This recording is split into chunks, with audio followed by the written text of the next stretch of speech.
Here we go again, your shoulder's frozen over.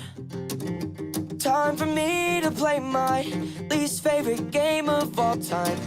I'm trying to guess what I did wrong. She keeps a folder of all the stupid shit I've said and did in every single I never told, I swear to God I'm faithful. Think it's getting old, girl, why are you so hateful? You should let this rest in peace, 'cause you could get the best of me. I wanna be the one you're leaning on, but you would rather think that you got cheated on. I'm stuck in the passenger seat, and the way you drive just is a runaway street. 'Cause you're a baddie, but you're stuck in your delusions. Only got a fatty from the jumping to conclusions.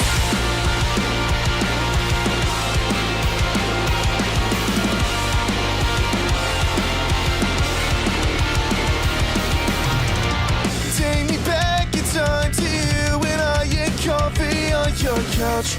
Meant the world then, but it don't mean one goddamn thing to me right now. 'Cause you say I've been acting shady, and I think you just might be crazy. Know you hate it when I call you that, but I'm not gonna lie. I hate it here, could use a drink or 15. Being sincere, girl, you might fucking kill me. You should let this rest in peace, 'cause you could get the best of me. I wanna be the one you're leaning on, but you would rather think that you got cheated on.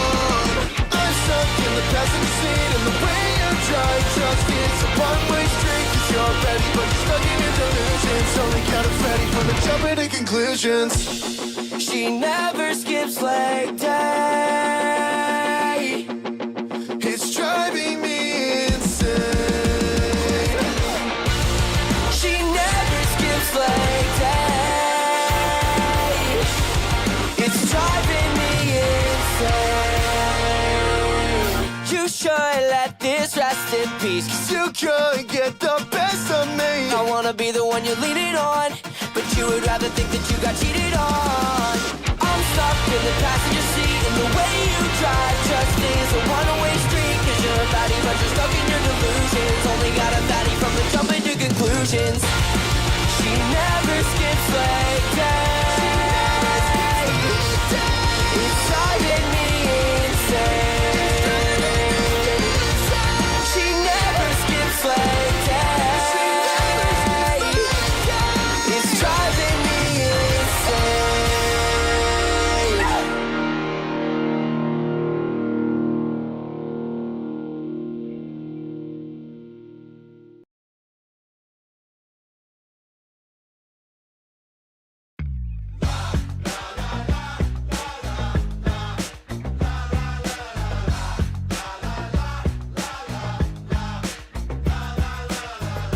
I know what she wants, a guy who drives new Rolls every week. And I don't have a car, so I can't even drive that girl to leave. Once a month we clock in, like a 9 to 5 job. When we do, we both keep. She likes to party, I like playing the story. She's out with her friends and I've already gone to bed. She thinks that I'm boring, I think she's way too horny. Stories get her on to me, my favorite part is gonna be the end. Her butt is super fat, it's bigger than my insecurities. And this'll never last, I hate the way I look and so does she. Once a month we clock in, like a 9 to 5 job. When we do, we both keep. She likes to party, I like playing the story. She's out with her friends and I've already gone to bed. She thinks that I'm boring, I think she's way too horny. Stories get her on to me, my favorite part is gonna be the end.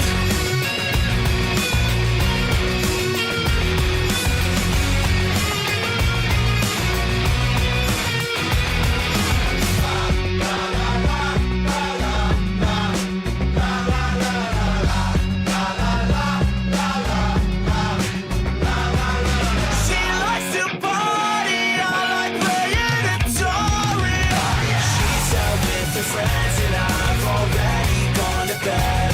She thinks that I'm boring, she's extremely horny. Stories getting on to me, my favorite part is gonna be the end. Stories getting on to me, my favorite part is gonna be the end.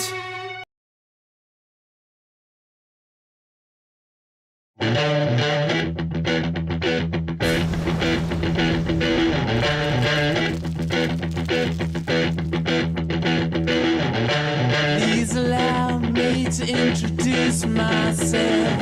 I'm a man of wealth and taste. I'm the king of rock, there is none higher. Sucker MCs should call me sire. To burn my kingdom, you must choose fire. I won't stop rocking till I retire. Now we rock the party and come correct. All sets are on time and rhyme connect. Got the right to vote and to elect. Another rapper can't stand it, but give us respect. I wanna rock.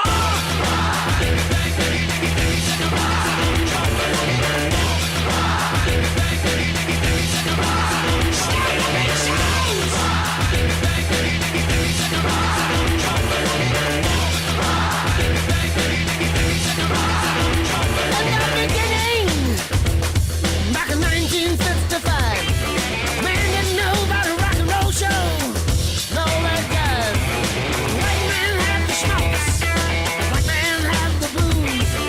No one knew they was gonna do, but Tchaikovsky had the blues. Oh, let me rock. I just don't know what I want.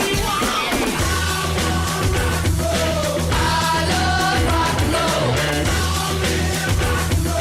Put it on time in the jukebox, baby.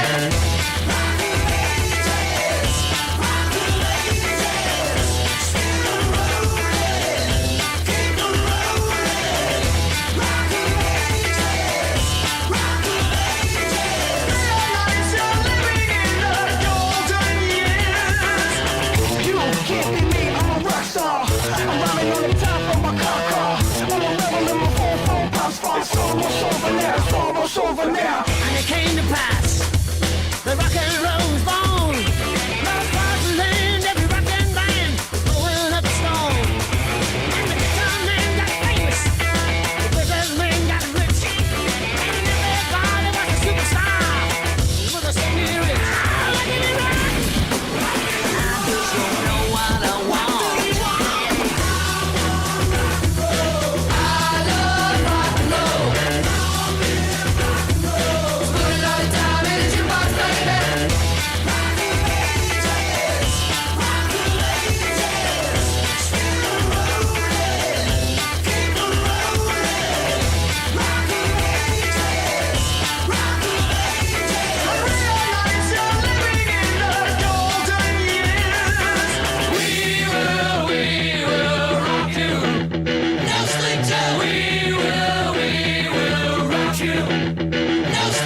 Riders on the storm.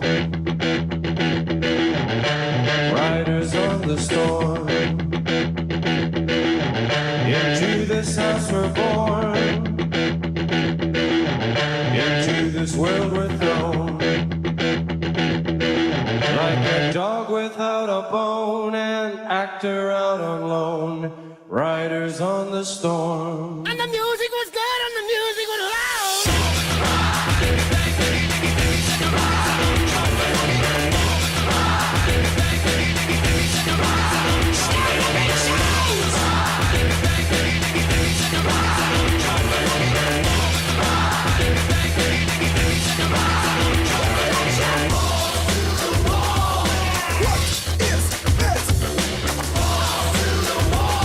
Yes, sir. What is it? Oh, Lord,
Good morning, ladies and gentlemen. It is another episode of Nerdy Live in the Morning, hosted by yours truly, Nerdy John, the Morning Mixmaster.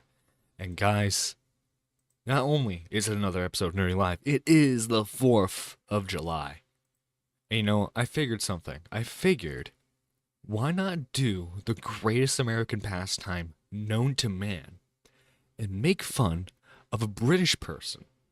I think that sounds like fantastic fun today. I don't know about you guys. But before we get into that, something that popped up on my feed is rather interesting. We have, I guess, Mudahar gave a take on the whole Rich of Review Tech USA situation, and I just wanted to see what he has to say real quick. Would do a collapse on Review Tech USA. That guy is just so depressing, bro. That guy's whole life right now is yikes. Just not good. I mean, yeah, I don't know, man. Review Tech USA is weird. Like, I remember, like, he invited me to his, like, show one time. He seemed, like, relatively fine. And oh yeah, that was to confront Boogie right before Lolcow Live was the thing. then, like, in the last 4 months, like, something to do with his editor, and he fired him and everything. I didn't do a podcast. I did like one of his shows with him. He was never on our podcast though. But it's like, I remember, like, something went off with his fucking editor. Like, he wasn't paying the editor. Something went off. I remember for a little bit it was like, you know, I felt bad for Rich because he had his like kid was like in the hospital or something. It wasn't good in any capacity. So, you know, obviously I felt a little. You know, I think in most situations, anybody's like, oh, you know, you wish the best. But then he just went off that fucking weird deep end.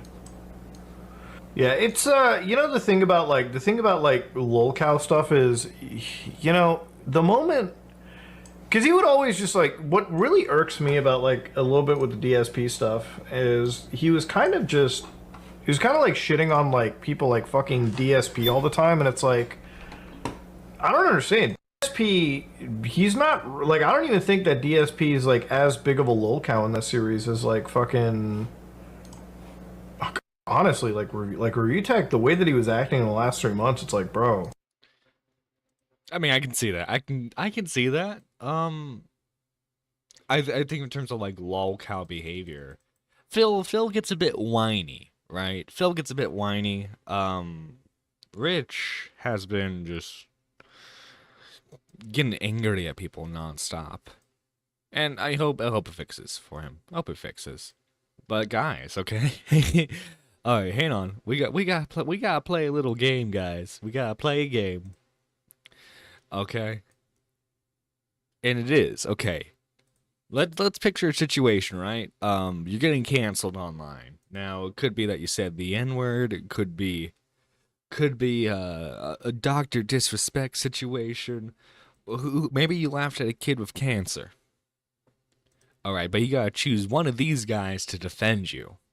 We have the Quartering. We have Review Tech USA. We have Boogie 2988. And we have Tipster. Now again, you gotta choose one of these 4 people to defend you. Who are you picking, chat? Who are you picking to defend you? Because, honestly, okay, this is the thing, right? If you're a woman, you gotta pick Tipster. If you're a woman, you gotta pick the Tipster. Because, you know, he'll defend you till the very end, which is kind of what you're gonna need in a situation like this. The Quartering, if it's more, well, also if you're attractive, like Melody Mac, he'll defend you. But, like, also too, like, if you get canceled by the left, he's definitely going to be defending you. If only I had a choice before. Oh, Hannah, I'm sorry, your choice has already been made for you. Who are you picking? Quartering. If I can spell quartering, Jesus. Quartering. Boogie. Rich. And tipster.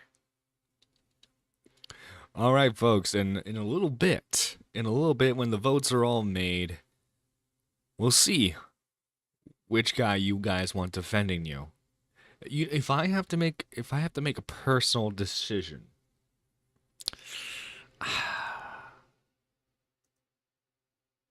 you see, I guess I would pick the quartering. I don't know. Tipster would throw me under the bus. Boogie would throw me under the bus. Rich would be too high to do anything about it. Jeremy has a healthy relationship with alcohol. We all have healthy relationships with alcohol. I'm going to have a very healthy relationship with alcohol today. But okay guys, regardless. Okay, so the y'all remember the last episode of Nerdy Live when we kind of covered the lady who the lady who, for lack of a better term, said that being a parent is a situational disability, and so she was asking for a pause button for Elden Ring. Well, guys, she doubled down. This is from Microsoft Design This is from Microsoft Design Toolkit, and I'm sourcing them because they are the company that most of you will know the name of or be familiar with, but you can find examples of this all over the place in this space. So we have permanent on this side, which is, for example, someone... She's doubling down. Well, guys, technically, according to this Microsoft chart, I didn't use the wrong terminology. Lady, you're asking for a pause button in the video game because you know, being a parent, you want to pause the game so that way you can continue on. Well, I don't know what to tell you. But the common man is not going to believe that being a parent is a situational disability, or wouldn't classify it as that. Of course, when you decide to become a parent, or being a parent is thrusted upon you, of course you're going to have situations where you're going to have to make sacrifices, and that includes dying to a boss because, well, your kid needs you. I don't know what to tell you, lady. I guess, like, I don't even know why.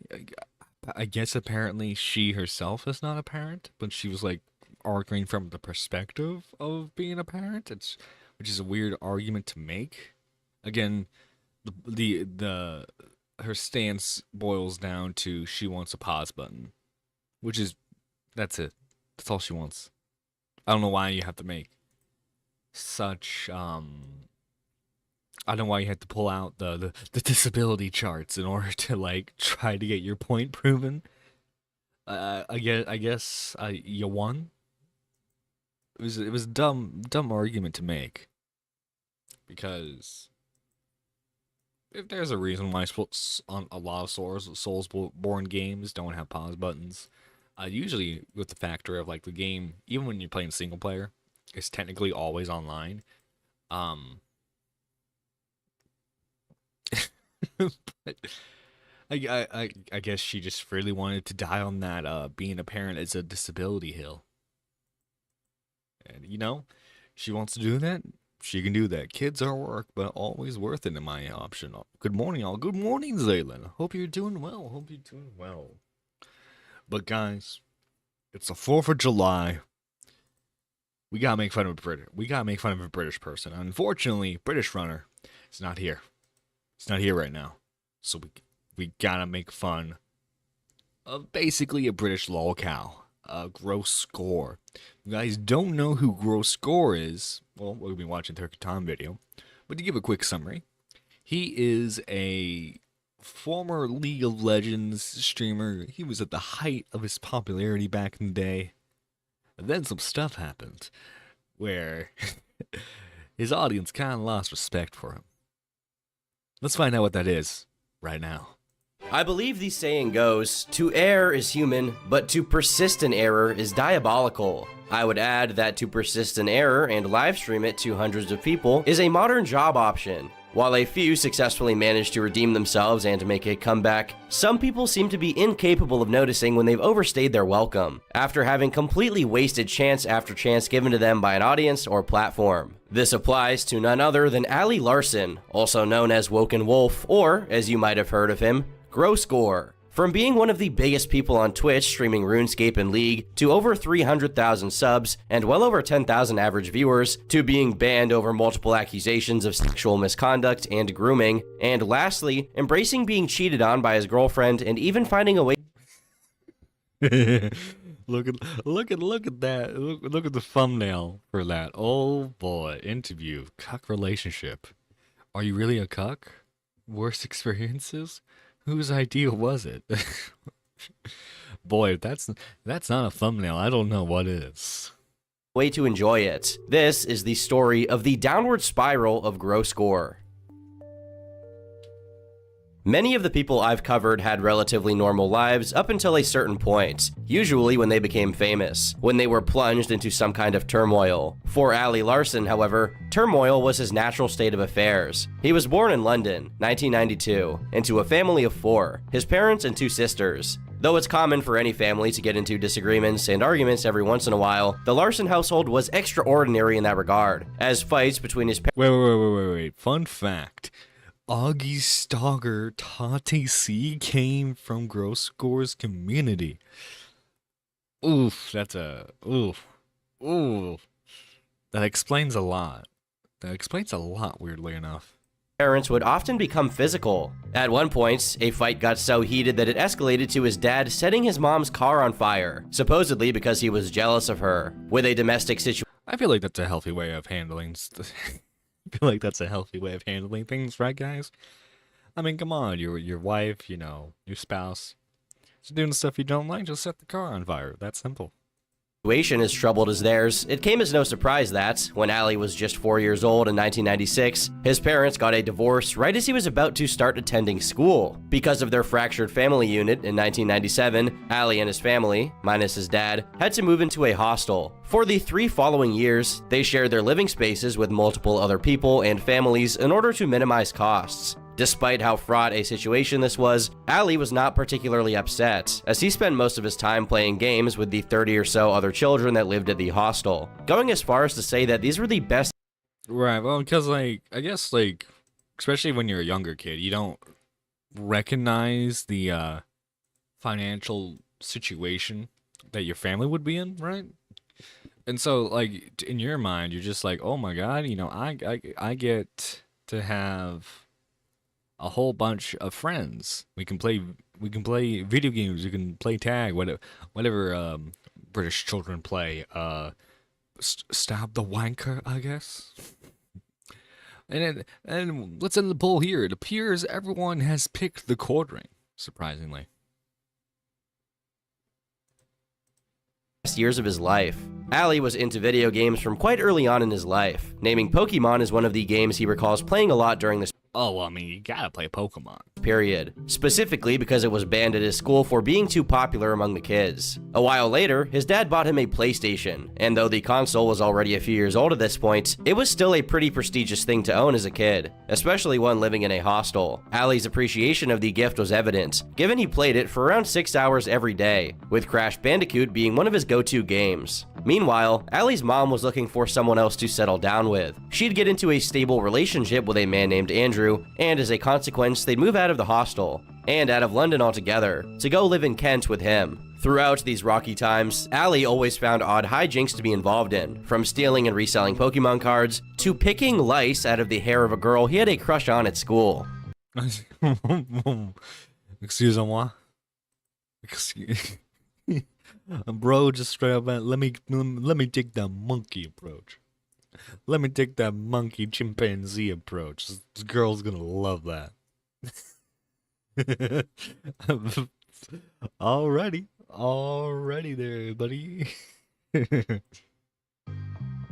Man, kids are fucking disgusting. As time went on, and as he was separated from the friends he had bonded with at the hostel, Ali began having a challenging time at school. Not only was he getting bad grades and having to constantly get help from teachers, but he became shy and quiet to an unhealthy degree, which attracted the attention of bullies who saw a potential victim in him. When Ali started secondary school, which is British for high school, in case you didn't know, it prompted a radical change in his demeanor. In order to stop being mocked relentlessly, he decided to pretend to be loud and obnoxious, as he put it, in order to appear more extroverted. And surprisingly, it actually worked. With the popularity he got from being the class clown, Ali got his first proper girlfriend, whom he courted by chasing her on his bike and spitting at her. Truly a Sigma male. Soon after the first would come the second.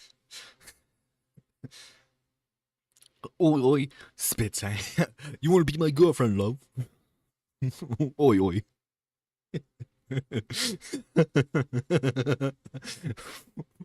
Just, I mean, I guess it worked for him. I guess it worked. Gotta respect the game.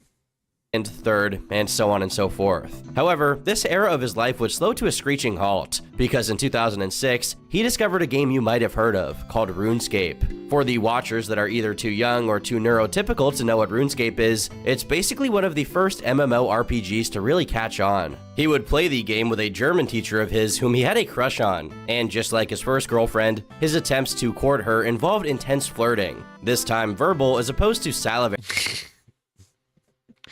With the German teacher. Nah, brah. I could never. Jesus Christ. He also started a YouTube channel centered around the game. This was all the way back in 2006, when YouTube had just been created a year prior. So to say that he got in on the ground floor would be an understatement. With this pivot into a more online existence, Ali quickly went from popular back to being a social reject. A change he partly blames on nothing other than his comically oversized nose. I know it sounds unlikely. Oh, you said, buddy, not me. You said it, not me. But at least according to what he himself says, his nose ballooned in size in a very short span of time. And for 3 years, he was bullied and referred to exclusively as Mint Card Nose, which is a reference to a Fiat Punto ad where the driver had a really big sniffer. In my opinion, it doesn't look like his nose is that big, but what do I know? Maybe beauty standards are different in the UK. As he was pushed further and further away from having a healthy social life, he became increasingly invested in RuneScape and YouTube, to the point where he often referred to it as an addiction. Given that his family lived in a caravan, which is basically a fancy British version of living in a trailer park, they put quite a bit of stock into his academic performance. Ali himself, on the other hand, was more interested in playing RuneScape and making YouTube videos, and it was around this time that he posted Gore Goes to School RuneScape Style, which garnered around 300,000 views. After getting catastrophic results, I mean, I guess it works. Oi, oi, spit. My girlfriend spit. Yeah. from his GCSE tests and continuing to do nothing but play RuneScape all day every day, his stepdad kicked him out of the house. Yet another victim of anti-gamer prejudice. Because YouTube was SMH, man. SMH. How could you do that to a pro gamer like that? I mean, come on. Was newer at the time, you'd have to get accepted into an early version of the partnership program in order to make any money. However, even when he did and immediately earned £50 in one day off of YouTube, his family didn't believe him because they were skeptical about making money on the internet. For a whole year, he lived with his grandfather, who tried his best at making Ali more sociable and less of a computer-bound NEET. This endeavor was pretty successful, with Ali going to college that year and, once again, becoming popular for being funny. This grace period didn't last for very long, however, since a year later, his grandfather would lose access to his housing after getting drunk. Though Ali wasn't supposed to be living. How do you lose access to your housing after getting drunk? What did the grandpa do? What did grandpa do? Grandpa, you do something you weren't supposed to do. Unless it was like a housing unit for like old people, and the rule was you can't drink. In which case, I would have moved out. I would have moved out too. with him in the first place since the housing was meant to be only for his grandfather, he was fortunate enough to be put in another hostel. He made a friend there by the name of Dexter, whom he would have over for months at a time despite technically not being allowed to, and even got himself into a steady relationship with a girl called Rachel, who would occasionally show You can definitely tell. You can definitely tell the year this was. Oh god, was 2008, 2009? Yeah. up in his videos. With the return of his social confidence, Ali would once again begin constantly replacing his girlfriends, but this time, he repeatedly switched between Rachel and another girl. He says this was okay though, because they were doing the same thing to him and replacing him with other guys, a dynamic which Ali referred to as sharing. It was an odd Okay, so the dude basically had the beta version of a when I say beta, I don't mean cook, okay? He basically had the beta version of a polyamorous relationship right here, okay? They didn't quite get the name down yet, so it's just like, yeah, we're just like sharing. We're just sharing. Sharing is caring, guys. Sharing is caring. moment of foreshadowing, but we'll get to that later. Later on, while not dating Rachel, Ali executed his tried and true technique of flirting with a girl by calling her names. This time, the result Still using the tried and true fourth grader tactic. That's awesome. That's awesome. I'm sure. Did it work for this girl? was the girl getting two guys to go to Ali's college and beat him up, but wow, I'm surprised that still didn't work. Wow. upon being met with them, Ali began literally crying and running to his teacher, who backed him up and told the guys to go away. Honestly, the times he was bullied for being a teacher's pet have been retroactively justified. Fortunately, though, he learned his lesson and made a resolution to not call women names anymore. Or that's what he says while reminiscing on the story, anyway. It was during this period that Ali discovered the MOBA game League of Legends, and his relationship with gaming once again tightened. A year later, he dropped out of college to get an office job and make a living for himself. But his efforts directed towards that end were met with questionable results, given he and Rachel, with whom he'd gotten back together with at this point in time, were living in an apartment eating cold beans and bread for sustenance. Thus, he began streaming on OWN TV to see if he could make a few extra bucks. Due to his poor internet connection not being able to muster an entire megabyte of upload speed, streaming League of Legends was out of the question. Luckily for him, his alma mater, old school RuneScape, was still an option, and he promptly began streaming it. On the same day he began, someone donated £1,000, to which his response was to cry while still on stream. As the week went by, I mean, I feel like that's slightly justified, though. Like, I would cry if by the way, when I say this, I don't mean you have to. just to clarify. Like, I'd probably cry if someone donated 100 or 500, to be honest. I would definitely cry too, especially if he's in that situation. Rachel is cute though. Also, Sharon is definitely caring. Oh my God, Zaylen down, boy, Zaylen down. Jesus Christ, man. Sorry, I don't think I would want Gore's sloppy seconds, especially. Ali managed to accumulate a total of £4,000, and his first deed with his newly acquired money was to move into a better place with his girlfriend. 2014 would roll around, and once again, things would change, but not necessarily for the better. After swapping girlfriends once more, his new girlfriend, Shannon, was into partying, which might have contributed to Ali getting drunk for the very first time. Whilst he didn't take streaming seriously as a job, despite the fact that it pretty much was, he heeded his friend and fellow streamer Nightblue's advice on favoring League over RuneScape, since it was the more popular game overall and would get more viewers. Additionally, Ali held an open house policy for his fans, meaning anyone could come over at Which is not something you should have. Listen. Listen. I enjoy all of you watching me. I do. I truly do. And I appreciate all the support you give me. However, y'all not allowed in my house. Let me make that very clear right now. Y'all not allowed in my house. Alright, if you do, I'm gonna give you a good old shotgun welcome, you know what I mean? So, please, leave me alone. at any time, which his girlfriend was conspicuously fine with. If that sounds suspicious, it's because it certainly was, seeing as she eventually left him for one of his fans. Ali says he's fine with Bro, imagine a fan of yours steals your girl. You know, at least Only Use Me Blade stole his fan's girl. Like, come on, that's Ali, that's pathetic, man. Ali, my boy. You see this. These were the signs early on. We should have all recognized that in the beginning.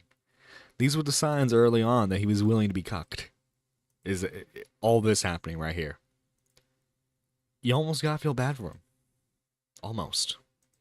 this, though, because they ended up having a happy relationship, which is another omen of his future controversies. Regardless of this, the following year was tough for him, and because of this, he streamed pretty much every day. He was driven to do this by his isolation and the feeling that he had nothing else going for him. But within months, he blew up to the tune of $103,000 worth of donations, and sometimes he was even treated to more unorthodox gifts by his fans, such as the unexpected visit of a woman of the night, as well as Nah, bro. Nah, don't be doing that. Don't. Kick her out while you can. Also, hi, Shenry, how you doing? as a visit from the police. Yesterday on my stream, I accidentally flashed my address, and then everyone, all my, like... How do you accidentally flash your address? If you're playing League. Was there like a document on your computer that you accidentally shared, or viewers? Stream, what do you it's do? like, it's just like... oh god, this must have been really early on. With calls be like, oi, what's that streamy thing there, bruv? What's that streamy thing? I'm gonna anger any British person that's ever watched me with how terrible the accent is. Oi, what you them streaming there, bruv? Like, so this is what I'm playing this game, and people are just watching. I've been doing this for years. It's like my job, and I accidentally flashed my address, and then my viewers just thought it'd be funny. And that's why you always contact your local police. Oh, the shotgun welcome, classic. Also, internet is internet. A friendly hello in public, sure. House parties, nah, mate. nah. To like send me food. Some people paid for it. That's why there's some food. Oh, I doubt I will ever get to this point, right? But if I ever get to a point where like I get recognized in the streets, I'm gonna pretend like I'm a different person. Like I don't know what you're talking about. Who's Nerdy John? I'm Josh. I'm not Nerdy John. I'm Josh. I'm Josh Pexitor. Food here. And yesterday, someone... people pay to watch you, do they? Or... Yeah. It's a thing these kids do nowadays. And as a matter of fact, it was during this period that the majority of his followers came to know him. This is the goal. Oh god, I went to school, middle school and high school. I knew a couple of kids with like this faux hawk look where it's like you shave the sides, and it's not exactly a mohawk, but it's almost. Golden age of Gore. Look at me, guys! Look! Oi! Guys, look! He carried on streaming after his peak and managed to maintain an average of around 10,000 viewers, which occasionally soared to 20 and 30,000 when he did promo streams. However, this streak of positive development would be abruptly cut short when, in the middle of 2016, his Twitch account was banned. According to him, this marks the beginning of one of the worst periods of his life. Uncoincidentally, this was concurrent with him getting a nose job to correct what he thought was a major physical flaw, though his insecurity about it was probably enhanced. Bruh. Imagine you get big on stream, and the first thing you do is get a nose job. Nerdy John, who's that? I'm Geeky Josh. Yeah, I'm Geeky Josh, not Nerdy John. by the other bad things happening in his life. Besides the nose job, he also bought the latest Toyota Supra, a modern version of the same car his dad owned, which is honestly quite strange. It's like the guy somehow managed to have a midlife crisis before he was even 30 years old. He must have had the right idea though, because it seems fixing his nose up made him attractive to Rachel once again, and so she returned to his life, this time to conceive a baby with him. Allie Oh no. Oh no. Oh, is that Rachel? Is that Rachel holding the baby? Or is that Rachel? chalks this event up to things just happening, and I think that's Rachel holding the baby. Publicly admitted in a vlog that this pregnancy was unplanned, which I cannot imagine will Shocker. Shocker. bode well for that child's future. Twitch administration, meanwhile, decided that Ali deserved another chance and lifted his ban, but this was to no avail, as soon after his daughter was born, he began suffering from depression and anxiety and became extremely overweight, doing very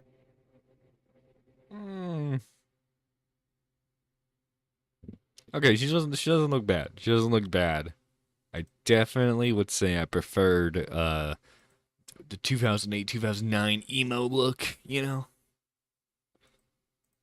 very little streaming at all during the following year, other than the occasional Twitter video that accidentally blew up, such as this one where he responded to Ninja calling him a douchebag, which has accumulated over 1 million views. Ali wouldn't do much of note. As per his own admission, he financed his year off of the money he'd made in crypto. After a long time of neglecting himself, Ali would make a trip to see his family. During this trip, his mother would post a photo of him online, and the replies were flooded with people calling him overweight. In order to accurately fact-check these claims, Ali went to the toilets and checked to see if he could see his dick. As it turns out, he could not. His belly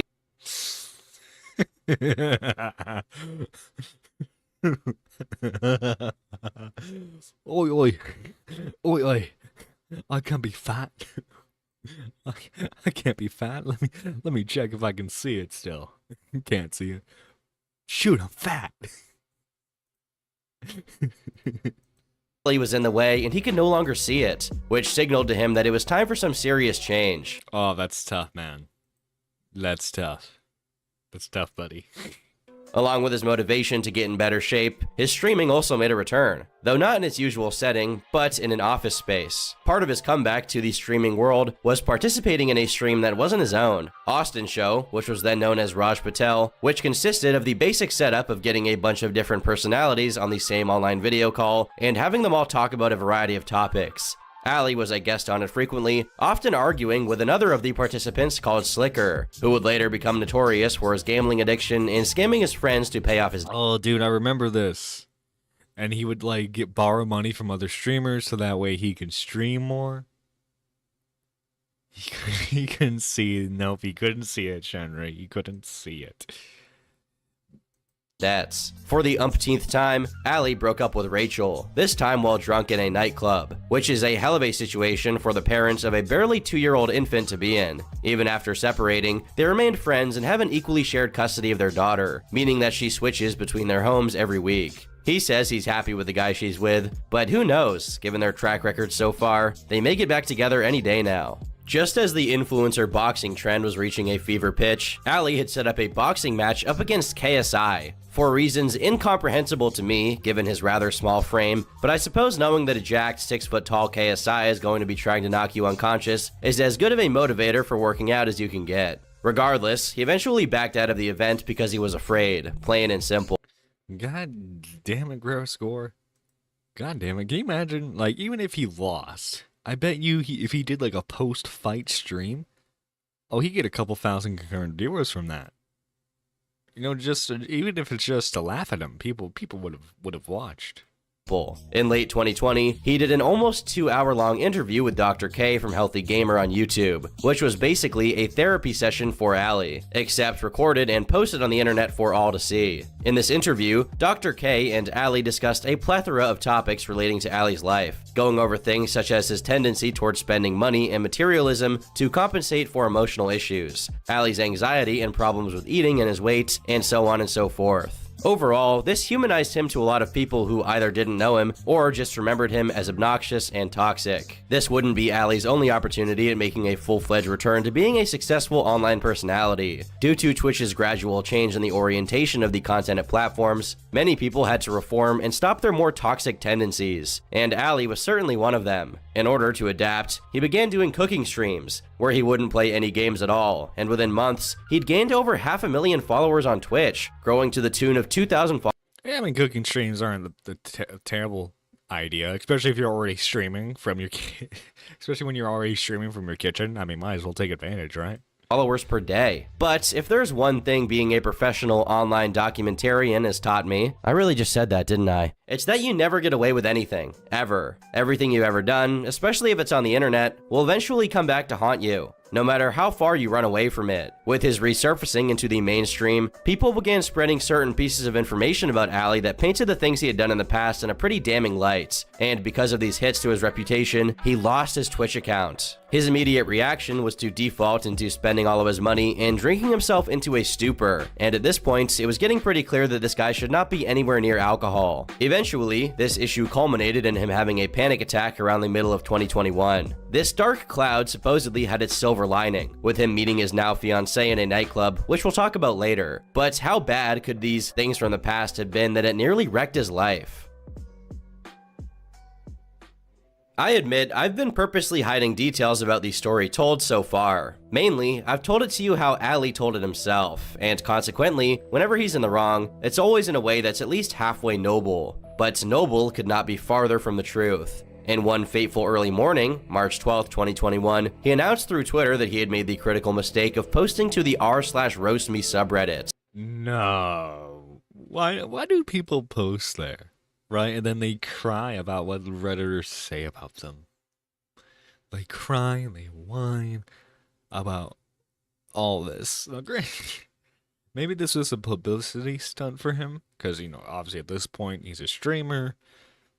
Maybe he's hoping for some, like, new fans or something. Let's see what happens.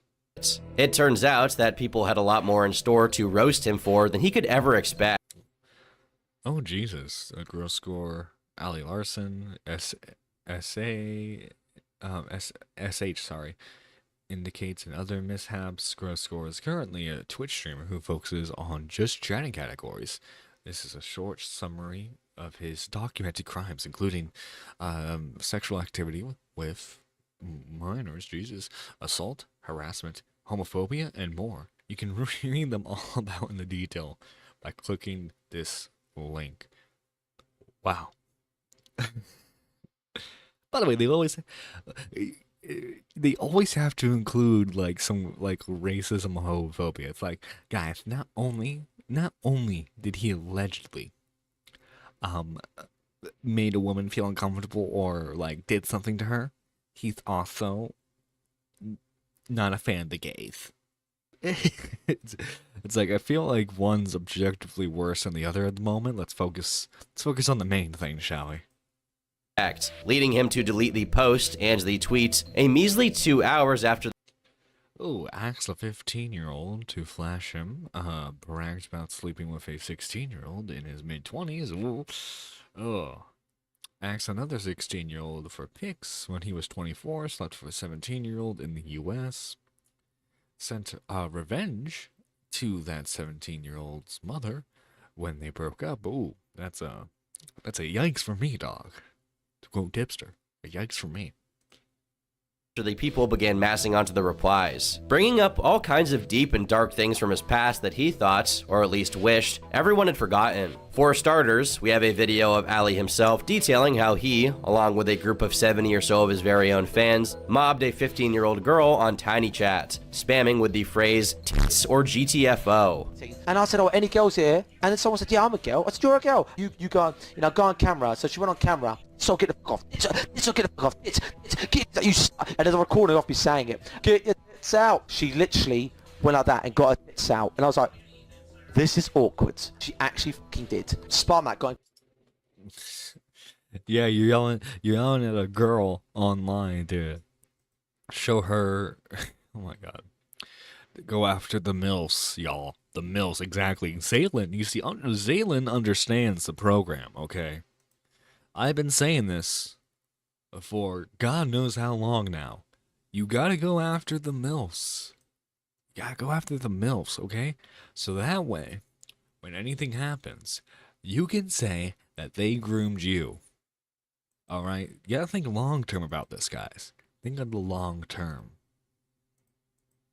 Contact, and he's like, yeah, you're a pedophile. Everyone was saying to me, Ali, she was 15, you pedophile. I was like, I didn't know that. No one knew that. Given he was 16 himself at the time, he can claim that he was also a dumb kid. Okay, well, if he's 16, then, you know. Who just went with what the chat was doing. And that's honestly somewhat fair. Young people do stupid shit.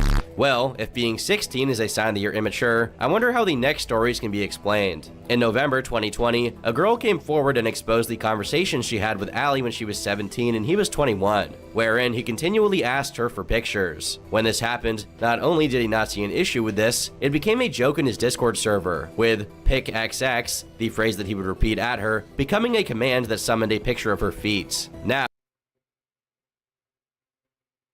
Jesus Christ. What the f- Why?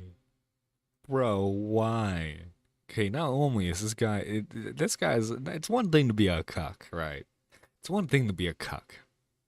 It's another thing to be in defeat, man. I feel like that's a whole nother level of degeneracy that we can't approve of here.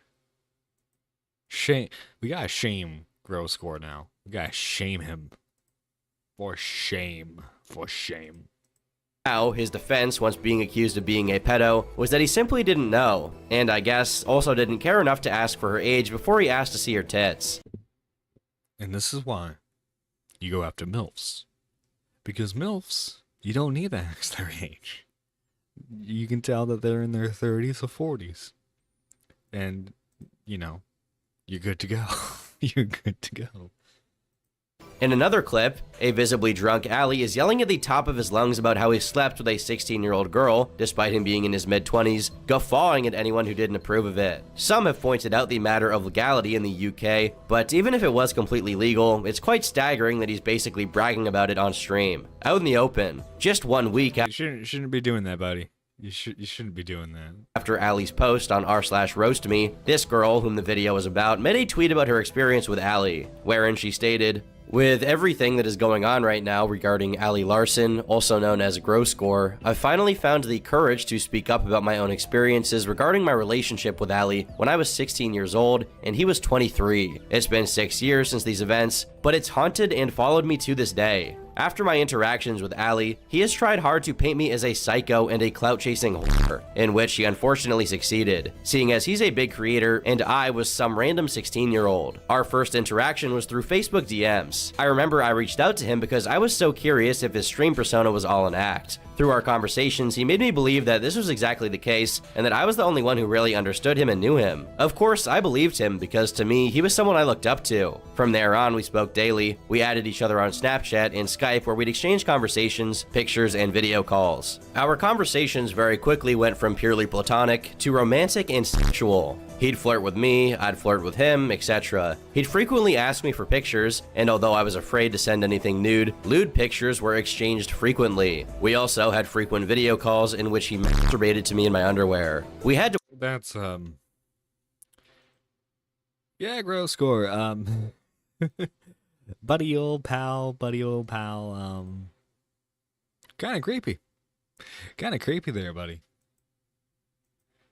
Also, just imagine all the British noises he's making while he's doing this, like, oi, oi, oi, oi, oi, oi, oi, oi, oi, oi, to plan this to make sure my parents weren't around. He made me believe he was really into me, interested into being in an actual relationship with me, and has even said he loved me. He'd say stuff like, "good girl," and talk to me like I was a dog. I called him out for it multiple times, but he has a way of brushing these things off and making you feel like you're in the wrong for speaking up about hurtful things he's done. Every time I had the audacity to tell him something he had done had hurt me, or I didn't like something, he'd always find a way to make me feel worse. Be that by insulting me on stream, blaming me for things that I had nothing to do with, or just plain out manipulating the conversation in private. He would always do something on stream he knew would upset me, only to then beg for forgiveness in a Skype call 10 minutes after the stream. It didn't take long for him to replace me, as he'd done with many girls before and after me. My replacement in this case was Celestia Vega, who I'm sure you know. He made sure to rub it in my face by adding her and me to Skype calls with each other on multiple occasions. She was 17 at the time herself. Once again, I had just turned 16, she had just turned 17, he was 23. He would make her dress up all nice and sexy, and add me to calls and make me jealous. I've been scared to speak up because I know he's vindictive.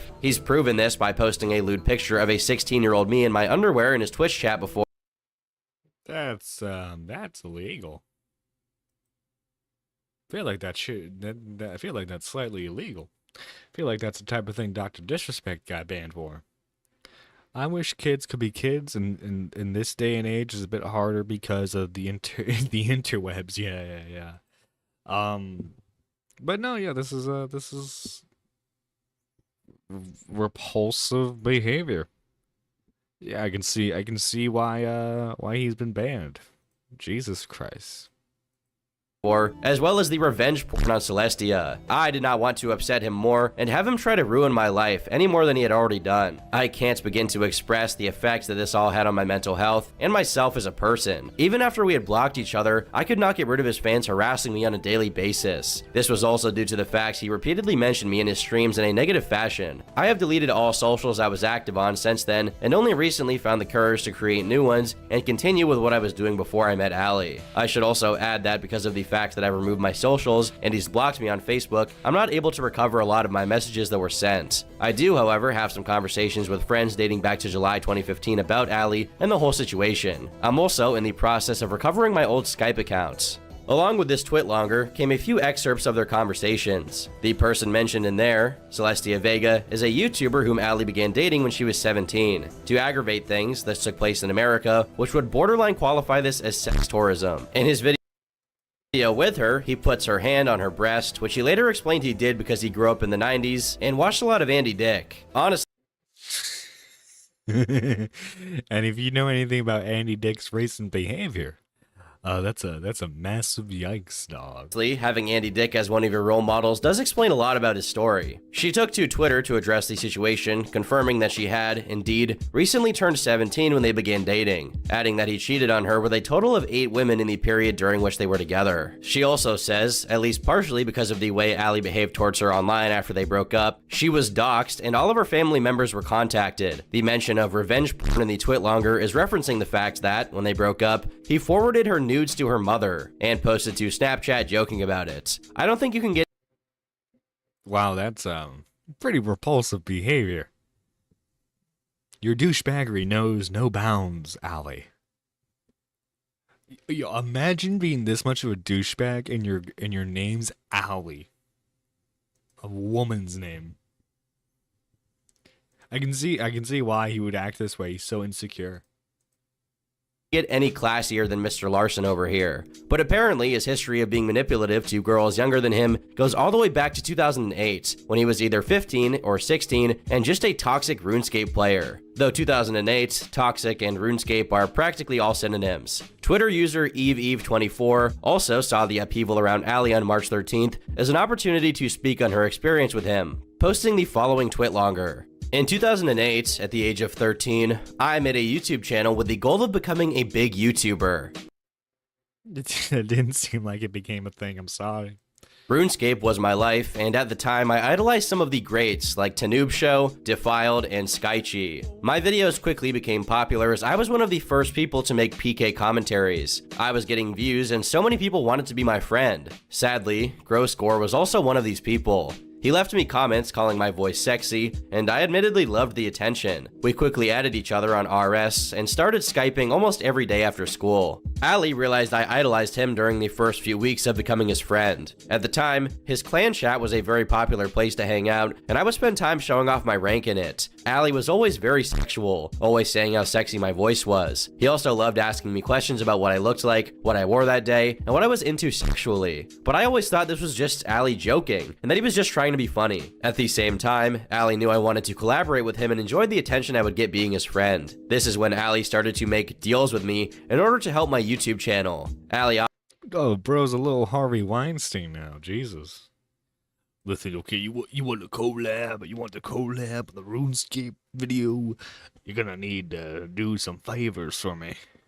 offered me video opportunities, clan chat rankings, and being featured on his personal YT channel. In exchange, all I had to do was moan as he masturbated. I was young, sexually inexperienced, and had no idea what to say or how to moan for that matter. But Ali coached me and wrote things out for me to say. Even at 13, I knew I was doing something wrong, but I didn't understand until many years later how he used his power over me to help him masturbate. This relationship went on for months, but Ali always wanted more from me. He began asking me to send him naked pictures. Fortunately, I did not have a cell phone or webcam at the time and had no way of actually going through with his demands. Nonetheless, it got to a point where I had to lie to him and say I had a boyfriend. This way, even if I got a webcam or he bought me one, I wouldn't be able to take any pictures for him. He was persistent, aggressive, and would not take no for an answer. Ali grew tired of me saying no and deleted me off Skype and RuneScape. This is the dark world of RuneScape, guys.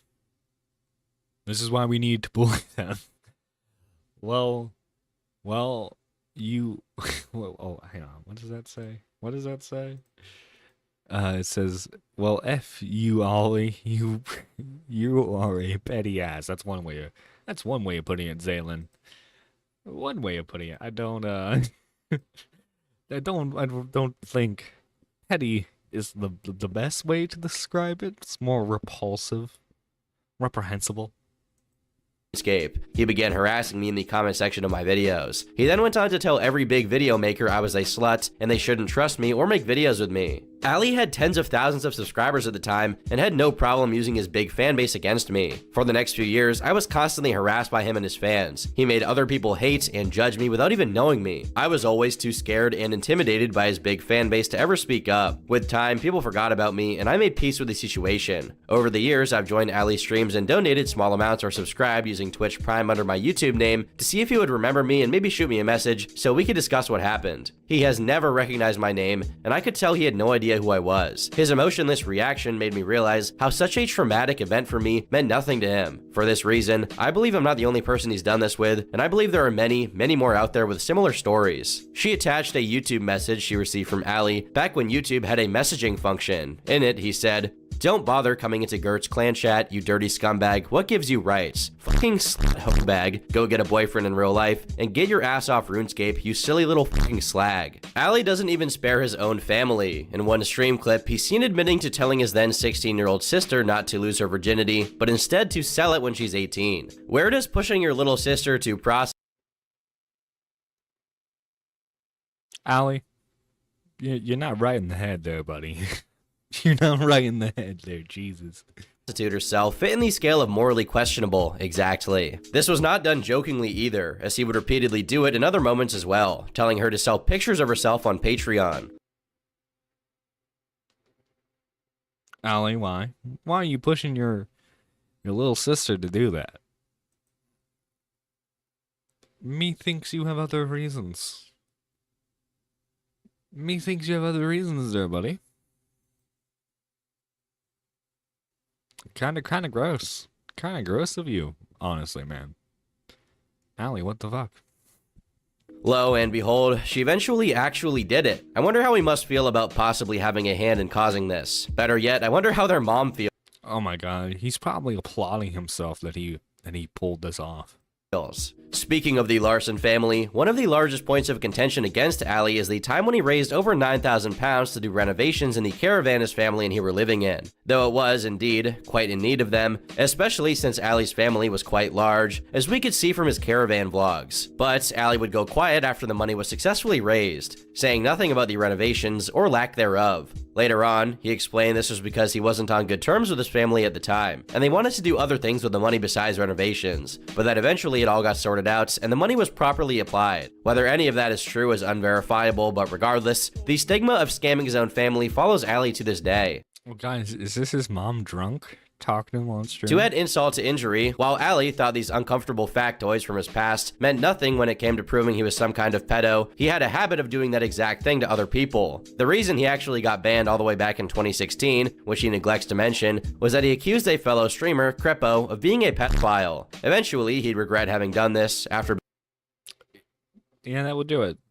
That would do it. Being banned, obviously, and posted to YouTube apologizing and saying he lied. The thing is, later on, it turns out Crepo had indeed been doing the same thing Ali was known for doing, getting involved with a 15 to 16-year-old, because technically where he lived it was legal. It's interesting to see the pot calling the kettle black when the pot is this black. Also, in his YouTube videos, he promises that he'd be essentially leaving the internet, which as you can guess, he failed to follow through on. Hey YouTube, what's up guys? It's Gore here, and this is my last video I'm gonna be uploading to YouTube and to everything, okay? Because there's Anyone who says that always comes back.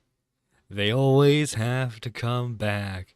I think so. That being his mom. Oh my god, yeah. nothing else I want to say or do. There's nothing else that can be done. Guys, I'm not smart. I've never been smart. Look at me. I'm permanently banned on Twitch TV. I'm not a smart person. I'm very fucking dumb. I'm not educated and I'm a fucking idiot. And guess what? 3 to 4 days ago, me like a fucking idiot, I accused a poor innocent guy, his name is Crepo, a shoutcaster for Riot Games, League of Legends. I accused the guy of sleeping with a 15-year-old.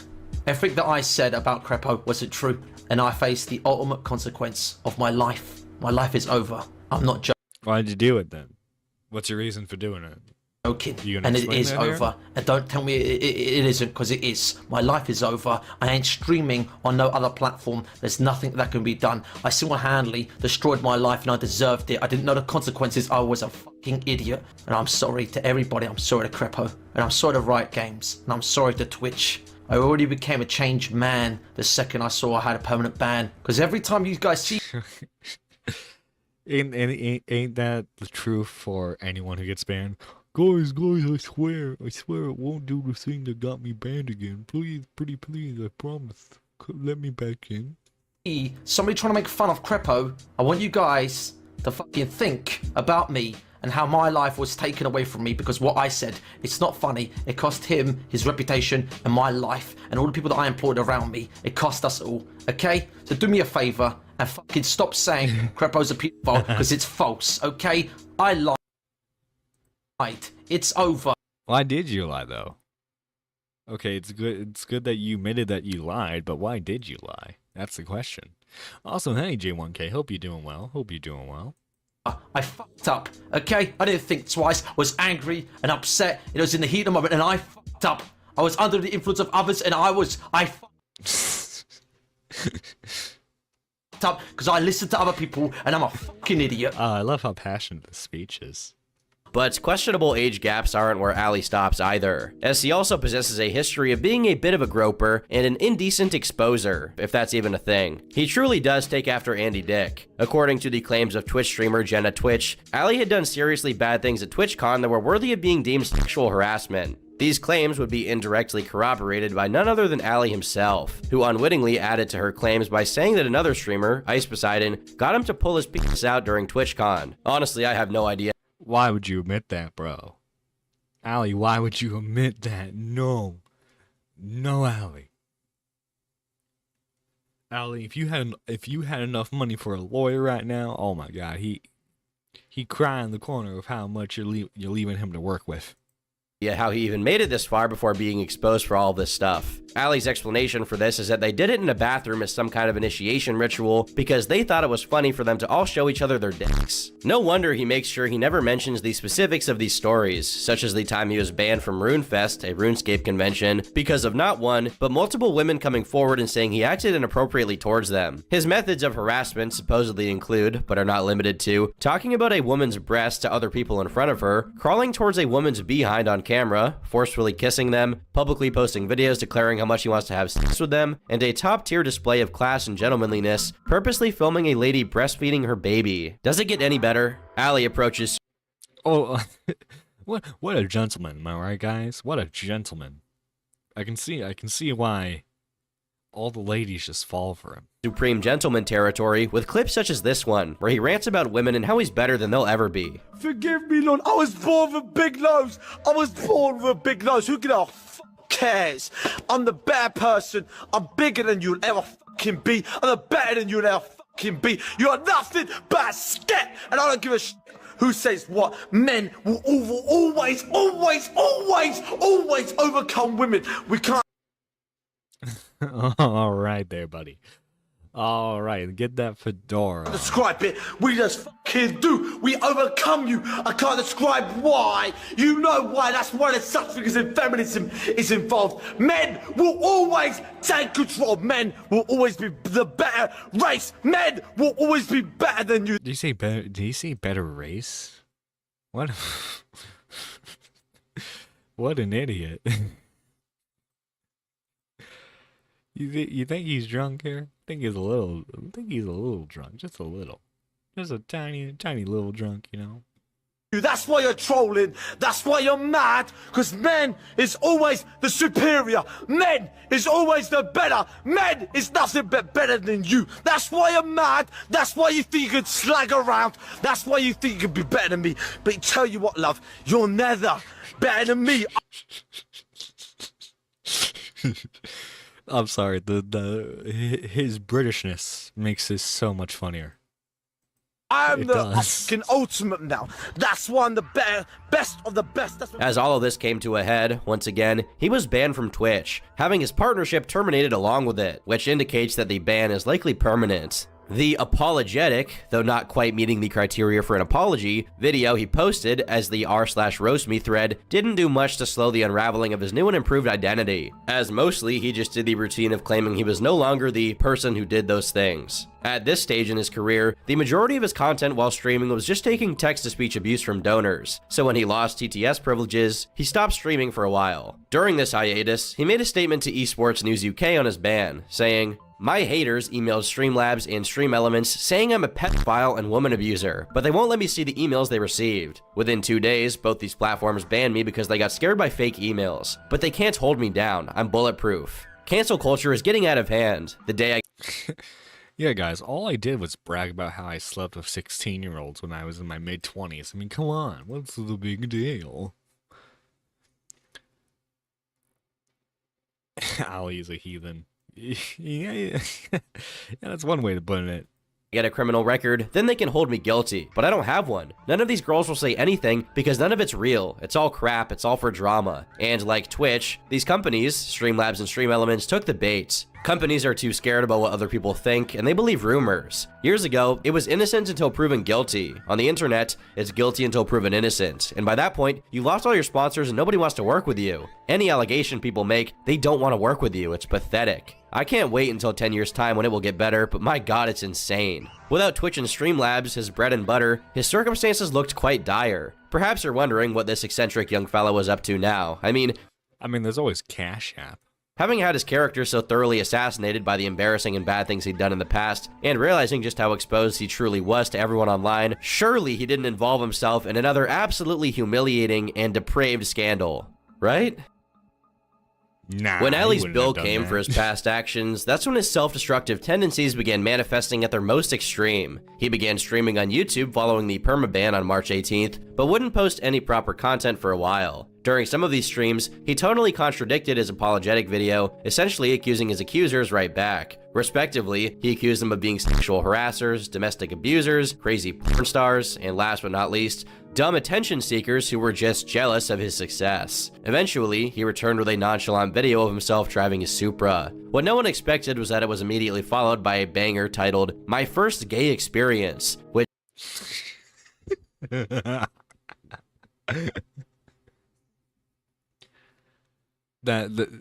Amazing content idea, Gross Score. which does live up to its name. In it, he describes pretending to be gay to get drinks, getting ardently kissed by a black man at TwitchCon, almost participating in a threesome with a newly married gay couple, and admits to snogging men all the time when he's drunk, which is British for making out with them.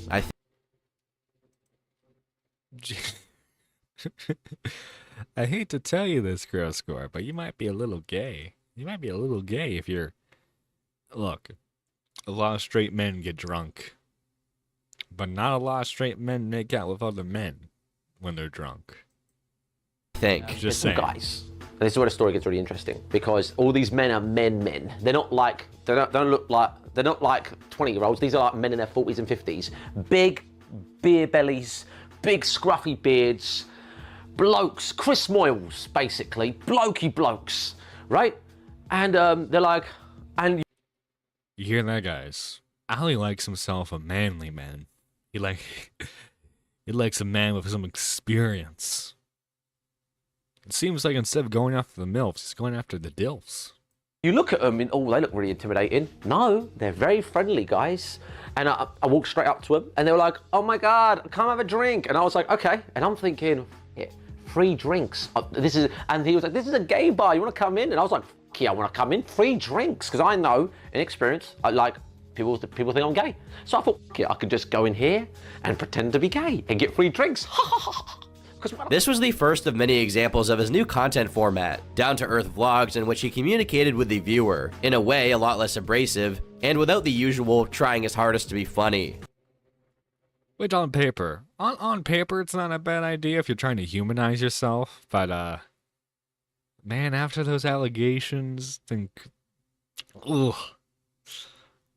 It's not gonna work. The topics did vary, but typically centered around his life, dealing with depression, his workouts, and even one particularly earnest entry wherein he admits that his streaming career is over, essentially embracing the punishment that he got. He also mentions that he'd been drinking recently, and that's why he wasn't present online. Later on, even posting a video titled, "Drinking has ruined my life." This is quite the timing to start dealing with the issue, because it was in the same period that a video would come from Ryan, Allie's best friend and editor, where he's covered in blood and lying on the pavement, claiming Allie pushed him out of a moving car for trying to stop him from drinking and driving. And me, the fucking responsible adult, told him. And instead of calling for an ambulance, here I am recording a video. Not to fucking drive in his fucking Jaguar, and you know what I get? I get fucking, I'm half out the fucking door, and I fucking get drove off on, and some fucking cunts named Ali fucking Larson fucking drives the fuck off, and I get fucking drove off. I'm sorry. British people angry talking, it's like one of the funniest things you can listen to. On, and I get fucking rolled out the fucking Jag. You know what? I'm fucking done. I'm fucking done. Allie himself made no video addressing this event in specific or even acknowledging it happened, but Ryan tweeted that they had cut ties completely due to what happened, saying, "Sorry for an emotional video last night. Yes, I got rolled out of a moving car because I was trying to stop Gore drink driving. My knee, hand, and arm are all cut up. I'm officially done. Thank you for your kind messages." About a week later, Allie would continue his YouTube grind with quite the eye-catching title of "How many STD/STIs have I had?" which I'll spoil for you. He had 4. Crabs with his girlfriend, thrush from a mentally ill girl, genital warts from an obese woman who begged him for money, and chlamydia, which came directly from a Kurdish man who couldn't speak English. Bro Jesus. Who has seen the whole spectrum, his content becoming more He's like a Pokemon trainer who's gotta collect them all. And more directed towards sexual topics is not coincidental, as he also announced his interest in starting an OnlyFans account for his 100 or so gay followers, so that he could make some money to pay his bills. Thankfully, he never went through with this, unless he did it privately and directly to those gay followers, and the eyes of the public will never be cursed with the blinding sight of Allie Larson's dick. Instead, he began vlogging every day, just documenting his life as raw as he could, promising he would do 100 daily vlogs in a row. Often, his daughter and his new girlfriend would appear, though the latter with her face censored for a while. Despite his reputation still being destroyed, you can still say there was a following to his videos that the majority of people who attempt to be content creators will never see, with over 10,000 views on the majority of uploads, and some supportive comments. This was not enough for Allie, though, as the egomaniac within him was clamoring for more. He felt he just wasn't getting enough of a positive response, and cut off the streak a little over halfway through to 100. Ah, dude. Come on, you gotta make it to at least 100. Who knows, maybe number 75 would have blown up. Eventually, he'd blame this on the name of his account, claiming he was being limited by YouTube because Gore was vulgar. And so he announced a return to streaming, along with a move and rebrand to another account called Woken Wolf, which many people theorize was actually due to him trying to escape the people following him just to continue to lambaste him for his past actions. Regardless, this move to Woken Wolf, as most of his life-altering and definitive decisions, was reversed a short time after, once Allie realized that the views on the new channel were just as bad, if not worse, than the views on Gore. He also frequently complained about how bad streaming was on YouTube, but apparently he never filed an appeal to his ban. Yeah, streaming is hard on YouTube. You gotta be entertaining to do it. Also, too, like there are very few people who can rely just on live streaming to get big. Let's see. Xylene's been able to do it. Good on her.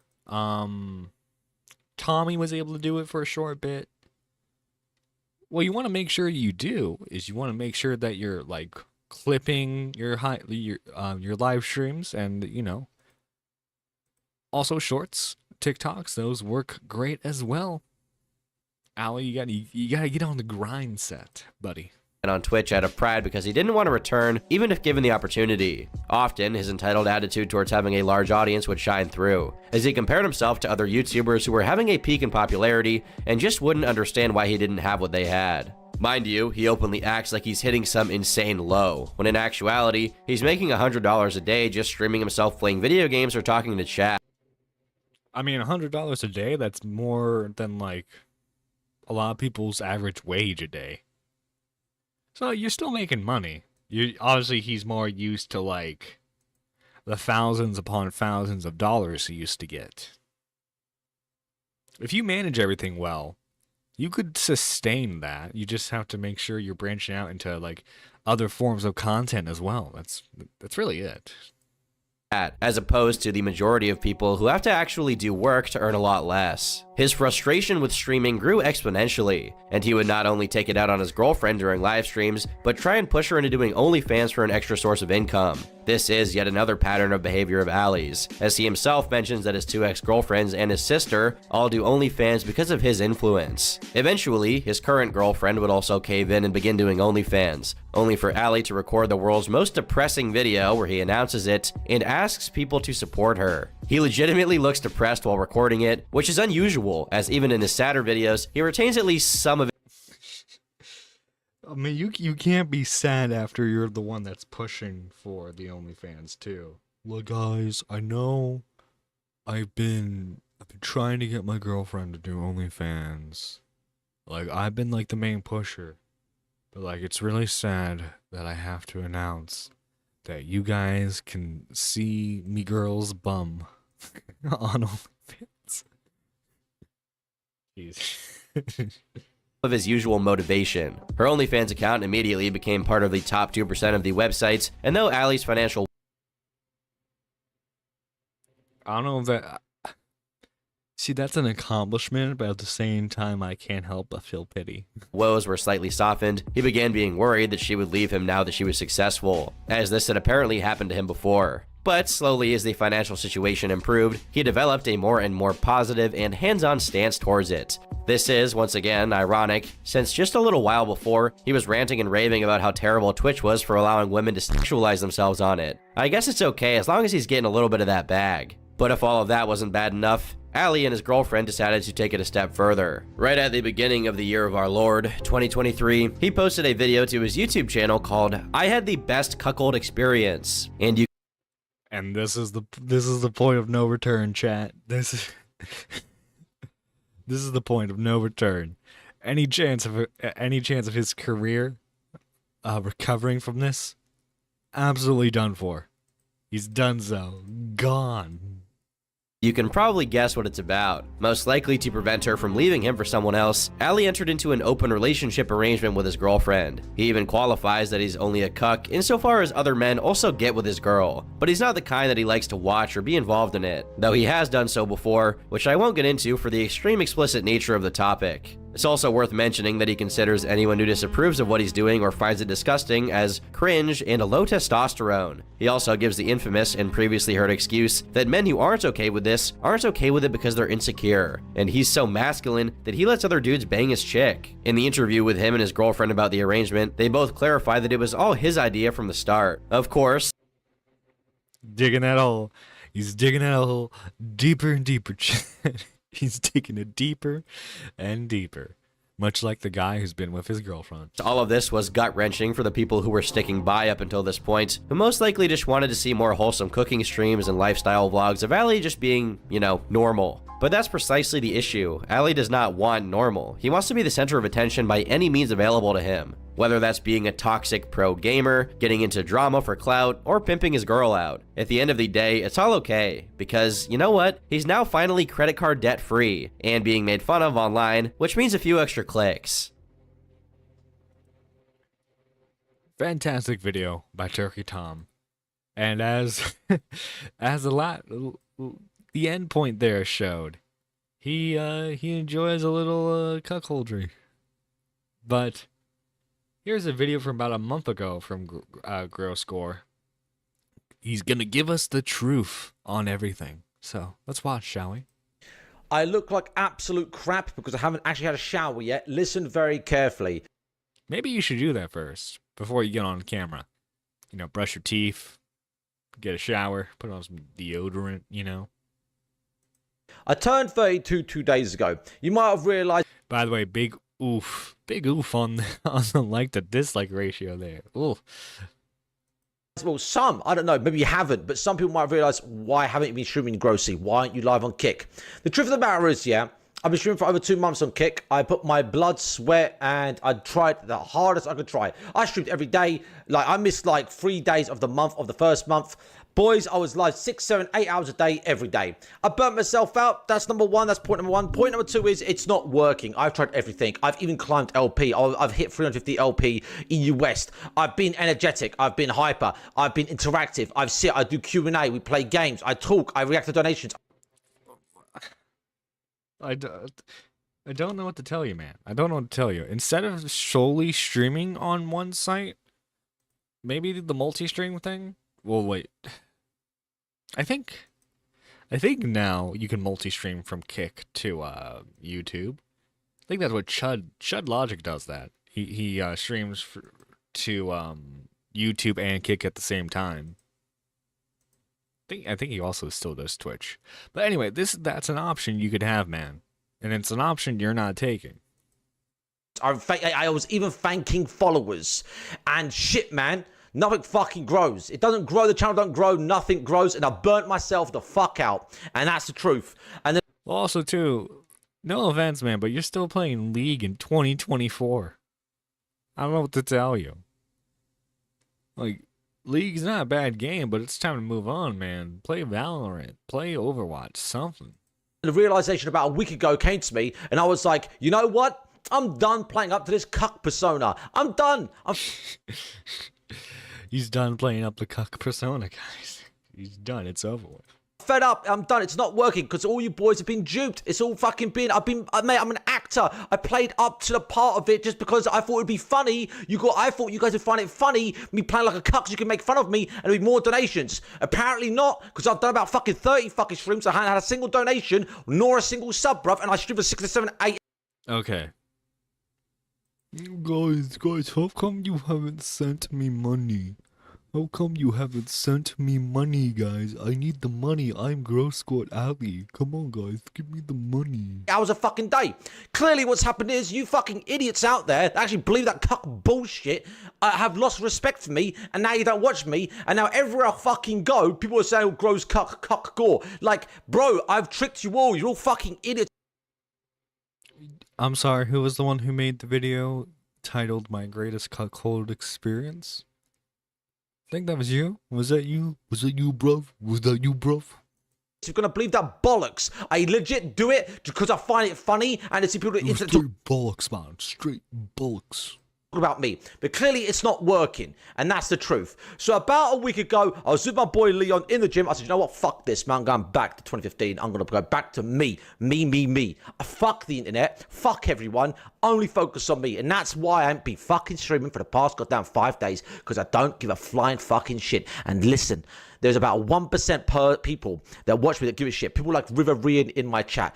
All the real Donnies that come to my chat, like Fengson. All the real people that come to my Starts naming individual members who have probably donated more than $5 to him. Every day. They're the fucking real ones that actually support me for this shit. It's been my birthday week. I've got my friends right here, right now. We booked out a lovely place. We've been there for fucking 2 days. It's an amazing time. And they're like, Ali, I got to stream. I'm like, no, fuck streaming. Fuck them. Because they don't give a shit about me. And that's truth. And I'm not trying to gaslight you or be smart with you. You don't. This is a pure entitlement from his end because he wants the audience that he used to have, but he doesn't like he expects it to be how it was back then. Again, if you like, dude, I don't know what to tell you, man. You ruined your career with all the r/roast me stuff. what you should have done is be grateful for the audience you had. I would imagine, because in that Turkey Tom video, he did state that he was still getting like at least $100 per stream, right? Which, I don't know, if I had $100 per stream, I could justify making this like a part-time gig. And what you should do that too. Like maybe make this a part-time gig, focus less on vlogs, and see if he should have seen if someone wanted to make a podcast with him. That's the thing. He's got no side projects that like a lot of popular streamers do. I mean, I don't really like the guy, but like Ludwig, like he has like his main streaming channel. He has like the what's it called? Like the Daily Moogle Mail, where he does like commentary videos, and then he has that podcasting channel, which, to give him credit, like he uses like actual like sets and everything for his podcast, which is pretty impressive. You need to start expanding your reach. Obviously, like making shorts and TikToks highlights is a good idea. Trying to be energetic on stream also too when you're a gaming streamer, obviously best idea to have there. But yeah, you need to like just expand more. Okay, well, like eventually I want to like look at what like Turkey Tom's able to do with his stuff, man. He's got a weekly, he uploads weekly or like semi-weekly on his main channel. He has a secondary channel for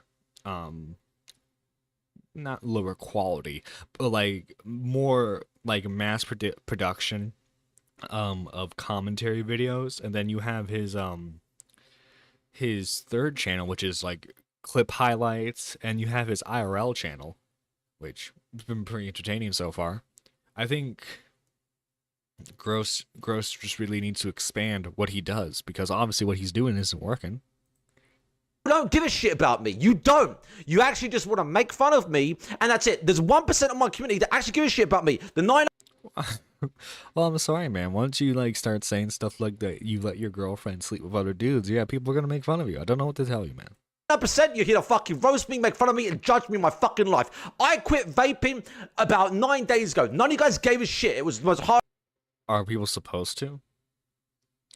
Are people supposed to care? You're not supposed to like better your life in order to like get brownie points with people. You're supposed to better your life because that's just what you should do.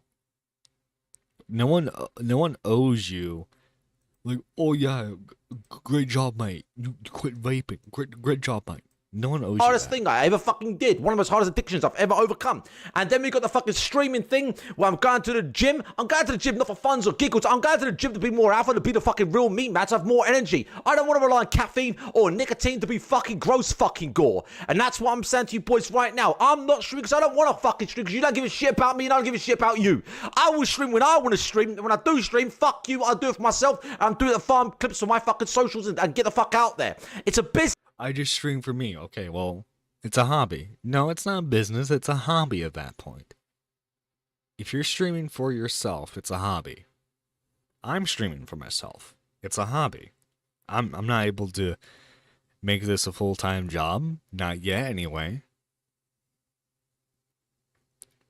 I'm sorry, man. You're not gonna be able to, especially when you make a video where you're complaining about how no one gives you any donations. Yeah, no one's gonna care.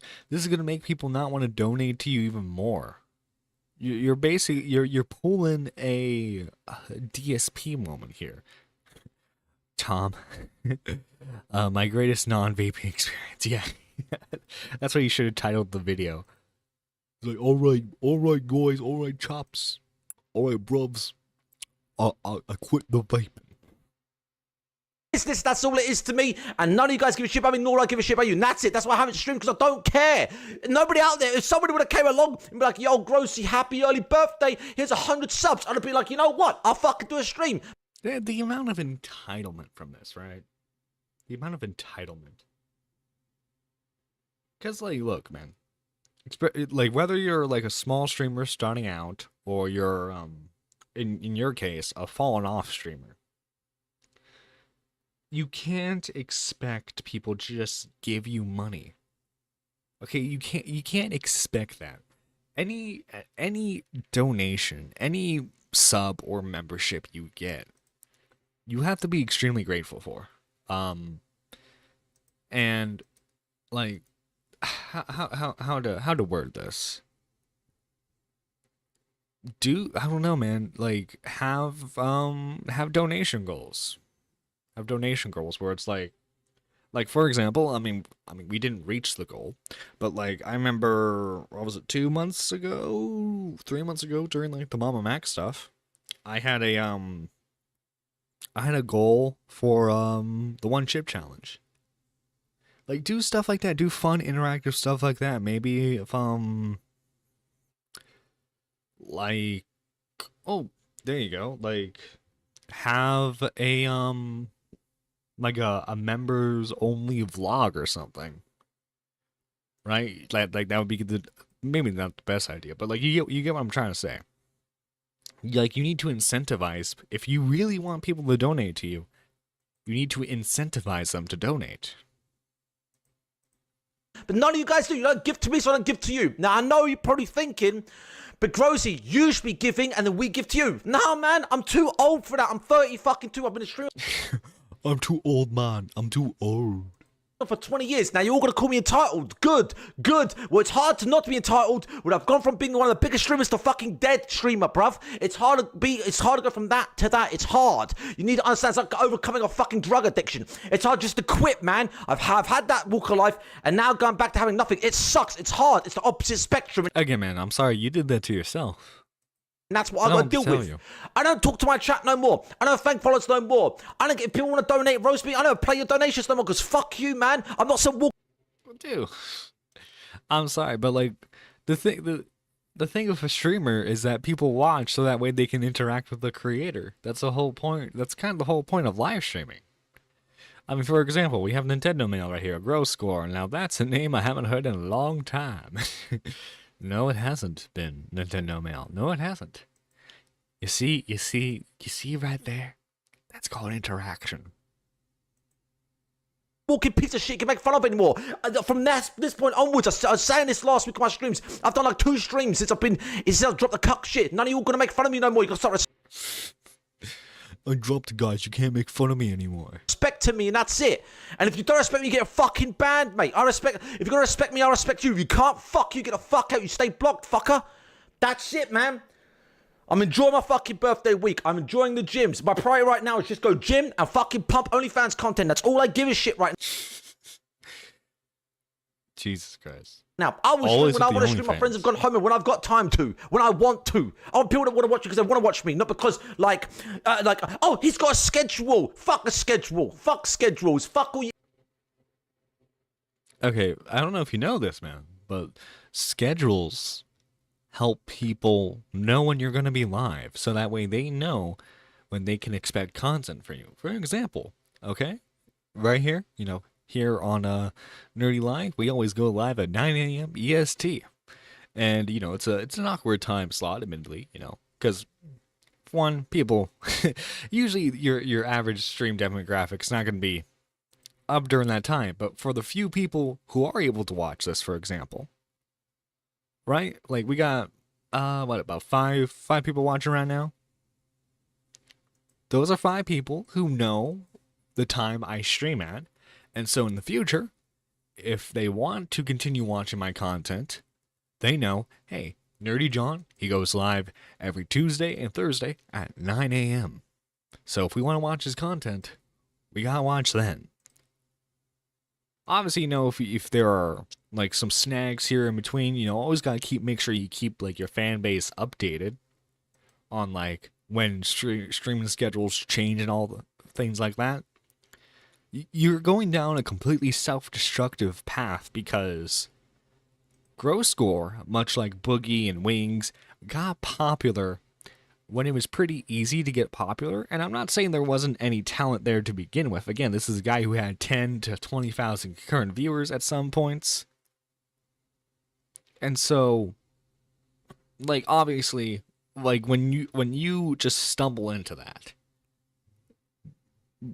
you expect that from, like, the rest of your life. When in reality, we're at a point now where you kind of need to, like, hunker down and start planning this out, right? Even the biggest streamers nowadays, Hassan, love him or hate him, he has a schedule. Destiny has a schedule. Ludwig has a schedule. Pokemon has a schedule. Mizkif has a schedule. These people keep their fans updated on when they're streaming. They know how long they're going to be streaming for. That sort of deal. You don't want to put any work into that, man. You don't want to make commitments. I mean, it's a holiday. Still, hashtag one of the 12. Hashtag one of the 12, Zaylen. Thank you so much. But yeah, you can't expect success just to fall on your lap. It's something you kind of have to work towards. At least in order to maintain well, it. the reason why you're not growing, Chris, is because you don't have a schedule. Shut the fuck up. It's nothing about schedule, man. It's about the It is about schedule, though. Person. So fuck you if you doubt me, and to the real ones out there like Fengson and all my real boys that come into my chat, like Riverian, all the VIPs like Bjorn, all them boys, all my mod team, my friends, my real friends, thank you all. But the other ones that can fuck themselves, man. I've got under 200 subs on Kick. Under 200. I don't do sub goals, none of that. But that goes to show you that I barely have anybody that gives a shit. Why aren't you doing sub goals? You should start doing sub goals if you really want people to take you seriously in this space. Again. Come on, man. It's not that hard. About me. Why would I stream on my birthday week while friends are here when it's 200? Easy. If you do a birthday stream, man, you have the you really have the chance of, like, getting some donations there. If you do a birthday stream, it's not guaranteed, of course, right? But, like, hey, someone might throw you like 20 pounds here and there. You don't get it, John. He's gross. he's gross, cut Gore. He has the greatest cuck experience. He deserves all the glory. So true. So true, Tom. So true. Subs, because you don't give a fuck about me, and that's it. So there you go, man. I'll see you on the stream when I start streaming, and that's it. I don't care if I come back and I've got 1 viewer, 10 viewers, 100, 200. I'm doing it to farm clips. I'm doing it myself. I'm my own fucking machine, bruv. I can clip my own shit. I can post my own shit. I don't need nobody fucking helping me. Help myself. That's about it. Have a great fucking weekend. Peace out. Jesus Christ, man. What a douchebag. Yeah, you know what? He deserves all the non-success that comes his way. I'll say it. He deserves it. He ruined his own career, man. I don't know what to tell you.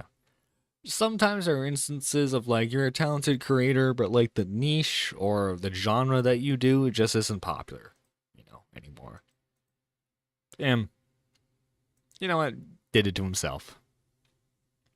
But nonetheless, guys, before we get out of here, we gotta thank all the lovely members of this channel. Thank you guys so much. Like, seriously. I'm want to get that out there now. I'm very appreciative of all of you guys, no matter what tier you become a member or, like, how often you're a member. It's just greatly appreciated.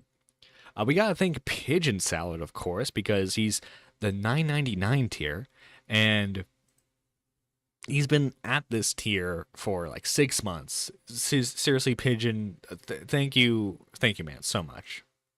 And then we have the rest of the lovely people, which is the 99 tier, a 99 cents tier, not $99. I should clarify. We have Lady Nerdiest, Marble, GG Hearts, J1K, Twilight, Minna, Zaylin, K-Huck, Micken, McMuffin, Daniel J, Annie, and Mike the Pike. Thanks, guys, so much for all the support you've shown to this channel. I'm greatly appreciative of it. If he does return to streaming, the mental breakdowns would be amazing, and they will be, yeah. Nonetheless, guys, thank you so much. Let's get out of here with some good kid music. Ciao, Bella.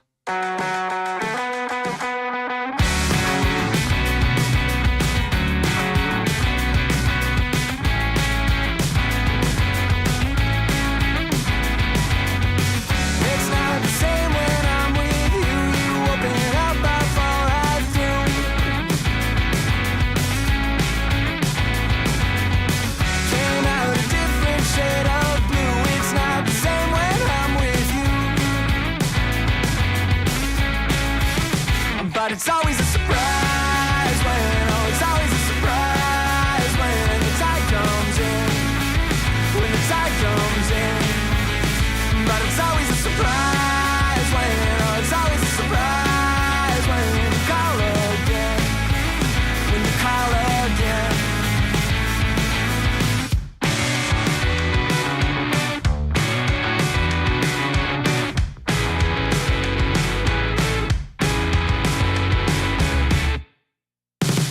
How long's the shoreline anyway? I measured every other day.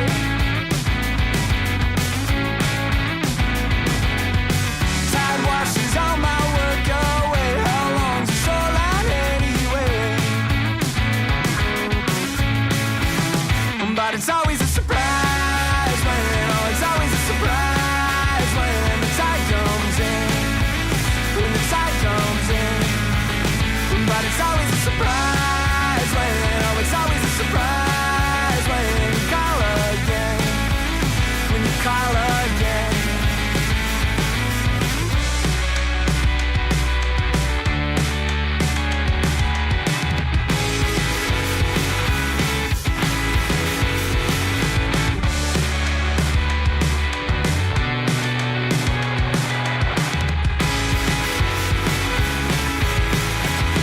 But it's always a surprise when, oh, it's always a surprise when the tide comes in.